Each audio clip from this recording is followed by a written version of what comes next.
Terbongkarnya persengkongkolan mantan kepala unit dan teller BRI Kayuaro curi uang brankas 8,7 miliar rupiah. Tak main-main, nilai yang berhasil dicuri oleh dua pelaku ini, yaitu mantan kepala unit dan teller di kantor BRI Kayuaro, Kabupaten Kerinci Provinsi Jambi, mencapai 8,7 miliar rupiah. Mereka adalah YMS yang saat kejadian menjabat sebagai kepala unit dan YS selaku teller. Kini, terbongkar sudah persengkokolan yang telah mereka lakukan hingga berhasil menggondol uang tunai dari brankas dengan nilai fantastis. Keduanya juga telah ditetapkan sebagai tersangka dan ditahan dalam waktu yang berbeda. Rumah mewah sang kepala ikut disita. Peran YMS dalam kasus ini sangat penting. Kepala Kejaksaan Negeri Sungai Penuh, Antonius Despinola, SH, MH mengatakan, YMS mencuri uang brankas secara bertahap, tidak sekaligus. Tidak dijelaskan sejak kapan uang itu dicuri, namun ketahuannya pada Maret 2023.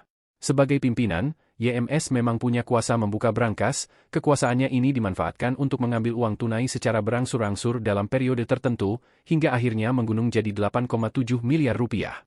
Telah disita pula uang tunai dari tangan tersangka YMS senilai 199 juta rupiah, kemudian juga sertifikat dan menyita rumah mewah tersangka YMS yang baru saja dibangun. Rumah mewah YMS itu diduga dibangun dari hasil pencurian uang brankas yang ia lakukan. Nilai rumah ditaksir mencapai 2,5 miliar rupiah. Aksi mantan kepala unit BRI Kayuaro inisial YMS pun harus berakhir karena ia telah resmi ditetapkan sebagai tersangka sejak Rabu, 5 Juli 2023, dan telah pula ditahan untuk proses hukum lebih lanjut. Sang teller pegang kunci brankas. Saat aksi dijalankan, YS, 29 tahun, masih aktif bekerja sebagai teller BRI unit Kayuaro. Hampir 1 tahun setelah mantan atasannya ditahan, kini Selasa, 30 April 2024, giliran dia yang ditetapkan sebagai tersangka.